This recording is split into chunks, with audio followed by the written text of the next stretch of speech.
기도드리도록 하겠습니다.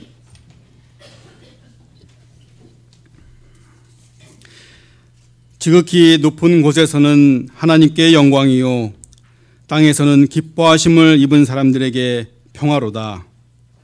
하나님 말씀은 진리의 말씀입니다. 진리의 말씀으로 깨끗게 하여 주옵소서. 예수 그리스도의 이름으로 기도합니다. 아멘. 오늘은 성탄절 이브, 크리스마스 이브입니다. 그래서 우리가 오늘 예배 끝나고 나서 특별히 우리 이브 순서를 우리가 하기로 되어 있습니다. 이 성탄절은 아기 예수의 탄생을 축하하고 기뻐하는 날입니다. 특히나 우리 평화의 왕으로 이 땅에 오신 예수님을 기념하는 그런 날입니다. 저는 오늘 설교를 준비하면서 어떤 설교를 준비할까 이렇게 생각하다가 이 평화라는 그 단어가 머리에 떠올랐습니다. 왜냐하면 우리의 그 주변 환경들이 좀 우리의 그 평화를 위협하는 일들이 많아졌기 때문입니다. 이 평화 이 단어는 우리가 일상생활에서 흔히 쓰지 않는 단어들 중에 하나입니다. 이 시카고에 가면 무디 성경학교라는 곳이 있습니다. 그 무디 성경학교에서 세상 속의 오늘이라는 그런 잡지가 이제 매달 월간지로 발행되는데 언젠가는 한번 그런 통계를 냈다고 합니다. 그 세상에 그 인류가 생긴 이후로 인간이 얼마나 평화롭게 살았는가 그거를 이제 계산한 통계를 발표했는데. 우리 인간 역사를 보통 3,500년으로 생각한다 그러면 그 3,500년 중에 단지 286년만 전쟁 없이 평화롭게 살았다고 합니다. 다시 말해서 우리가 그 3,500년을 100분율로 이렇게 환산하면 286년이라는 것은 8%밖에 되지 않는 그런 기간이 됩니다. 그럼 나머지 시간들은 항상 전쟁과 또 갈등과 투쟁 속에서 우리 인간들이 살았다는 것을 우리가 알 수가 있죠. 또 그럼에도 3,500년 동안 인간들은 평화를 유지하기 위해서 무척 노력을 많이 했습니다. 무려 8,000번이나 되는 평화 조약을 맺었다고 합니다. 그러나 이 평화 조약을 맺을 때마다 어김없이 그 평화 조약은 깨졌고 전쟁은 일어났습니다. 또한 이 기간 동안에 전쟁은 무려 2만 번이 되는 그런 전쟁이 있었다고 합니다. 이 전쟁 안에는 2번이나 되는 세계 대전이 있었죠. 그래서 이 전쟁을 통해서 많은 사람, 무려 40억이나 되는 사람이 목숨을 잃었다고 합니다. 우리 인간들은 평화를 만들기 위해서 이렇게 무던히 노력을 하였지만 그러나 그 모든 것이 다 숲으로 돌아가고 말았습니다. 그러면 이 평화란 무엇일까요? 우리가 우리 인간의 역사만을 보는 것이 아니라 우리가 좀 더 크게 보면 천지 창조 때부터 또 이제 마지막 날 그 재림 때까지 우리가 보게 되면 천지 창조 때 아담은 하나님이 창조하신 그 에덴 동산에서 정말 평화스럽게 살았죠. 하나님이 만드신 그 동물들의 이름을 다 지어주면서 또 하나님과 밀접한 그런 관계를 맺으면서 평화스럽게 살았습니다. 또 우리가 마지막 날 예수님이 재림하게 되면 우리 믿는 모든 사람들은 예수님과 함께 천국으로 올라가서 하나님과 평화롭게 살 것입니다. 이제 오늘 우리가 사는 이 시대는 예수님이 살던 그 시대보다 더 마지막 때가 가까운 것을 우리가 알 수가 있습니다. 그러면 우리가 이 사는 동안에 우리에게 이 평화는 어떻게 다가올 거예요? 오늘 본문을 보니까 아기 예수의 탄생을 이야기하고 있습니다. 그 이야기를 하는 도중에 평화가 이 땅에 임했다라고 이야기하고 있습니다. 오늘 본문 핵심 구절인 14절을 우리가 한번 볼까요?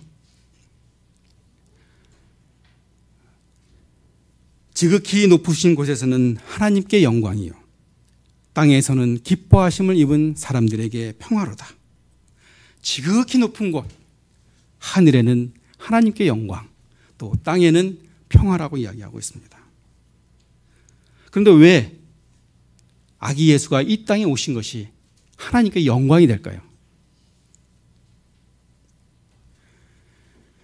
아담이 타락한 이후로 하나님과 우리 인간의 관계는 끊어졌습니다. 그리고 평화도 깨어져 버렸죠. 그러나 하나님께서는 이 관계를 복원하시기 위해서, 이 관계를 회복하기 위해서 큰 구원의 계획을 세우신 겁니다. 또 하나님께서는 그 구원을 이루기 위해서 메시아를 보낼 것을 예언하셨습니다. 창세기 3장 15절에 보게 되면 내가 너희로 여자와 원수가 되게 하고 내 원수도 내 후손도 여자의 후손과 원수가 되게 하리니 여자의 후손은 내 머리를 상하게 할 것이요 너는 그의 발꿈치를 상하게 할 것이니라. 즉 다시 말해서 여자의 후손이 사탄의 머리를 상하게 할 것이라 라고 이야기하고 있습니다. 바로 이것을 우리가 원시복음이라고 하는데 바로 하나님께서 메시아를 보내서 온 인류를 구원할 것을 이야기하고 계시는 것입니다. 하나님은 선민 이스라엘뿐만 아니라 온 인류를 구원할 계획을, 완전한 계획을 갖고 계신 것입니다. 이제 때가 참에 예수님께서 이 땅에 오셔서 바로 하나님의 그 구원 계획을 이루실 시간이 된 것입니다. 예수님은 비록 하나님이시지만 하나님과 동등됨을 취하지 아니하시고 우리 인간의 몸을 입고 시간과 공간에 제한을 받으시면서 이 땅에 오신 것입니다. 따라서 아기 예수가 이 땅에 오신 것은 바로 그 사건은 하나님이신 예수께서 성부 하나님의 그 오래된 계획을 이루시기 위한 완수하러 오신 바로 그 사건이기 때문에 하나님께 영광이 되는 것입니다. 지극히 높은 곳에서는 하나님께 영광이요 땅에서는 기뻐하심을 입은 사람들 중에 평화로다. 그럼 왜 아기 예수가 이 땅에 오신 그 사건이 사람들에겐 평화일까요? 사람들은 아기 예수를 환영하지 않았습니다. 우리 성가대가 아까 찬양한 대로 동방에서 박사들이 와서 헤롯 왕에게 유대인의 왕으로 나시는 곳이 어디냐라고 묻자 그 헤롯 왕은 화들짝 놀라면서 서기관과 바리새인들에게 그곳이 어디냐 물었습니다. 이 헤롯 왕은 유대인의 왕이 태어나면 자기의 지위가 위태일까 봐 그 당시 2살 이하 남자아이들을 다 죽여버리는 그런 만행을, 정말 처참한 일을 행했던 것입니다. 뿐만 아니라 그 당시에 성경에 능통했던 바리새인과 서기관들은 미가서 5장 2절 말씀에 의지해서 분명히 메시아가 베들레헴에 태어날 것을 알고 있었습니다. 그러나 그를 경배하지 아니하고 무시해버렸던 것입니다. 또한 그 당시의 사람들도 아기 예수를 환영하지 않았습니다. 그러니까 우리가 이제 크리스마스가 되면 그 교회에서 선곡을 많이 하게 되죠. 저도 어릴 적에 선곡을 많이 했는데 그때 선곡할 때 대표적인 것이 그 마태복음에 나오는 동방에서 오는 박사들 이야기, 또 아니면 오늘 본문에 읽은 그 누가복음의 얘기죠. 그 들판에서 목자들에게 호련히 천사가 나서 이 소식을 전해주는, 그래서 목자들이 아기 예수께 경배하는 그 사건입니다. 근데 우리가 이 선곡을 하게 되면 당연히 그 인형으로 어린아이를 대신하고, 그다음에 그 마리아가 그 인형을 품에 안고, 또 그 남편이 요셉은 여기 턱에다가 수염을 붙여가지고 그렇게 분장을 하고, 또 구유는 아주 아름답게 이렇게 꾸며서 지푸라기로 해서 굉장히 낭만적으로 우리가 그 선곡을 만들죠. 그럼 우리가 현실적으로 보게 되면 그 구유라는 것, 그것은 굉장히 슬픈 이야기입니다. 왜냐하면 요셉이 그 베들레헴에 갔을 때, 물론 호적하러 많은 사람들이 그 베들레헴에 갔습니다. 근데 그 요셉은 혼자 간 것이 아닙니다. 만삭에 가까운 그 아내 마리아를 대동하고 간 것이죠. 그 방을 얻기 위해서 아마 백방으로 노력을 했겠습니다. 그러나 방을 구할 수가 없었습니다. 근데 우리가 생각해 보면 홀문 사람이 아니고 옆에 그 만삭이 된 그 산기가 다 된 그런 임산부가 있다면 아무리 자기가 먼저 와서 방을 차지하고 있다 하더라도 그 방을 내어주는 것이 인지상정일 겁니다. 그러나 그 베들레헴에 있던 그 베들레헴에 모여있던 사람들은 누굽니까? 바로 다윗의 자손들입니다. 다윗 임금의 자손들, 후손들인데도 불구하고 그들에게는 이 마리아와 요셉에게 방을 내줄 사람이 아무도 없었다는 것을 우리가 알 수가 있습니다. 굉장히 슬픈 사건이죠. 뿐만 아니라 그 구유라는 것은 어떤 곳입니까?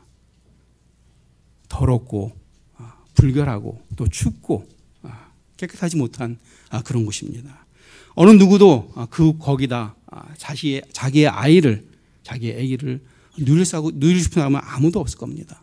그러나 우리 이 아기 예수님께서는 쉴 곳이 없어서, 누울 자리가 없어서 그곳에 누울 수밖에 없는 그런 상황이었던 것입니다. 이렇게 모든 사람들에게 외면당하고 환영받지 못했지만 예수님께서는 이 땅에 평화의 왕으로 이 땅에 오신 것입니다. 바로 이 기쁜 소식을 전하기 위해서 천사가 목자들에게 나타난 것입니다. 오늘 11절에 보게 되니까 오늘 다윗의 동네에 너희를 위하여 구주가 나셨으니 곧 그리스도 주시니라. 곧 그리스도 주시니라.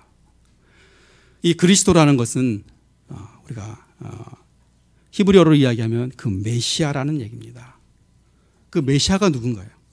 바로 이스라엘 백성들이 구약을 통해서 그렇게 오랫동안 기다리고 고대했던 그 메시아가 지금 태어났다라는 것을 천사들이 알려준 것입니다. 이 메시아는 바로 하나님과 우리 인간 간의 관계를, 어그러진 그 관계를 회복시켜줄 바로 그 사람이 메시아인 것입니다. 그리스도를 모르는 우리 모든 사람들은 바로 진노의 자식으로서 하나님과 원수의 관계에 있고 또한 늘 불화의 다툼 속에서 살아갈 수밖에 없는 사람들입니다. 그러나 하나님과 화해를 하게 되면 우리는 바로 우리의 그 관계가 회복되는 것입니다. 요한복음 14장 27절에 보면 예수님께서 이렇게 말씀하셨습니다. 평안을 너희에게 끼치노니 곧 나의 평안을 너희에게 주노라. 내가 너희에게 주는 것은 세상이 주는 것과 같지 아니하니 너희는 마음에 근심하지도 말고 두려워하지도 말라. 예수님께서는 본인이 갖고 있는 그 평화를 우리에게 주신 것입니다. 이 평화는 세상이 주는 평화와 다른 것이라고 말씀하고 계십니다. 인간이 만드는 그 평화는 잠깐이고 영원히 또 언제든지 무너질 수밖에 없는 그런 일시적인 평화입니다. 그러나 주님이 주시는 평화는 이 세상이 주는 평화와 다른 것입니다. 천사가 목자들에게 알려준 그 소식, 그리스도 주시니라. 바로 메시아가 태어난 것을 알려주셨고 뿐만 아니라 사가랴의 찬양 속에서도 예수님이 어떤 생활을 하실 것을 이야기하고 있습니다. 누가복음 1장 79절에 어두움과 죽음의 그늘에 앉은 자에게 비치고 우리 발을 평강의 길로 인도하는 것이라고 사가랴는 우리에게 이야기하고 있습니다. 즉 다시 말해서 그 평화는 단순히 전쟁이 없는 상태가 아니라 바로 구원과 동격인 것을 우리가 알 수가 있습니다. 하나님과의 관계가 회복되지 않으면 그 평화는 깨질 수밖에 없고 그 평화는 일시적인 평화일 수밖에 없는 것입니다. 그러나 이 평화는 아무에게나 모든 사람에게 주어지는 것이 아닌 것입니다.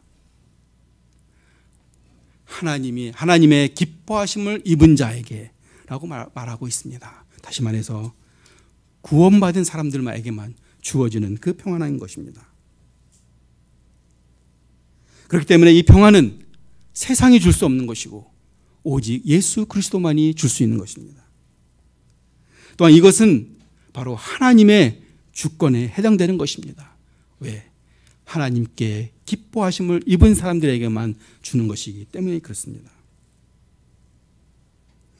아기 예수로 오신 이 땅에 오신 예수님은 철저하게 모든 사람들에게 외면당했습니다. 그러나 예수님은 평화로 오셨고 또 평화롭게 사셨고 또 그 평안을 우리에게 주신 것입니다. 심지어는 십자가에서 돌아가시고 3일 만에 부활하신 후에 맨 처음 제자들에게 나타나서 뭐라고 이야기했습니까? 평안할지어다. Peace be with you 라고 예수님께서 말씀하신 것입니다. 주님이 주시는 이 평안은 우리 세상에 주는 평안과 다른 것입니다. 절체절명의 위기 속에서 인간의 힘으로 우리가 도저히 어떻게 할 수 없는 그런 어떤 상황에서도 우리가 평온을 유지할 수 있는 것은 바로 그 평화가 주님으로부터 왔기 때문인 것입니다. 그래서 사도 바울은 로마서 5장 1절에 그러므로 우리가 믿음으로 의롭다 하심을 받았으니 우리 주 예수 그리스도로 말미암아 하나님과 화평을 누리자라고 이야기하고 있습니다. 이제는 우리가 하나님과 관계가 회복됐기 때문에 바로 그 화평을 누리자라고 이야기하고 있는 것입니다. 왜냐하면 우리는 예수 그리스도를 통해서 하나님과의 관계가 회복됐기 때문입니다. 우리는 바로 그리스도이기 때문에, 크리스찬이기 때문에 그렇습니다. 지난 12월 7일에 미국의 대통령인 도널드 트럼프가 예루살렘을 이스라엘의 수도로 공식 인정한다고 발표했습니다. 또한 이스라엘 주재 대사관을 텔아비브에서 예루살렘으로 이전할 것을 지시했습니다. 그동안 조용했던 중동이 다시 이제 시끄러지기 시작했습니다. 뿐만 아니라 세계 최대의 화약고인 그 중동의 판도라 상자를 열었다라는 그런 비판도 나오고 있습니다. 그래서 우리나라도 마찬가지죠. 우리가 겉으로는 평화롭지만 북한이 핵 개발과 또 대륙간 탄도미사일 때문에 북한과 미국이 첨예하게 대치되고 있습니다. 이젠 단추 하나만 누르면 우리 머리 위에 또 한반도 어디든지 폭탄이 떨어질 수 있는 그런 상황이 있습니다. 물론 이런 상황들은 우리나라만이 아니죠. 전 세계도 어디나 마찬가지로 수많은 폭탄들이 있기 때문에 단추 하나만 누르면 어디든지 전쟁터가 될 수 있는 그런 상황입니다. 그러나 우리가 이러한 불안한 상황에 살지만 우리는 두려워하지 않습니다. 왜냐하면 하늘에 나는 저 공중에 있는 새들도 그게 떨어질 때는 바로 하나님의 허락이 있어야 되기 때문에 그렇습니다. 우리는 하나님이 우리를 지켜주실 것을 우리는 믿는 것입니다. 또 우리에게는 바로 주님이 주시는 그 평화가 있는 것입니다. 오늘 이 땅에 평화의 왕으로 오신 아기 예수를 우리가 축하하면서 또 예수 그리스도를 통해서만이 오는 그 평안이 진정한 평화이고 또 하나님께서 기뻐하시는 것인 것을 우리가 알 수가 있습니다. 오늘 크리스마스 이브를 맞이해서 다시 한번 우리가 예수님이 이 땅에 오신 이유를 생각해 보았습니다. 예수님은 평화의 왕으로 또 우리에게 평화를 전달하기 위해서 오셨습니다. 예수 그리스도를 믿은 우리들은 이미 우리 안에 예수 그리스도 주님이 주신 평화가 있는 것입니다. 이제는 우리가 가진 이 평화를 모르는 사람들에게 전할 차례가 되었습니다. 이제 연말 연시에 우리가 많은 사람들을 또 많은 친척들을 만나게 될 것입니다. 바로 그들에게 이 평화의 말씀, 이 복된 말씀을 전하시는 여러분이 되시기를 간절히 축원합니다. 잠깐 기도하시도록 하겠습니다.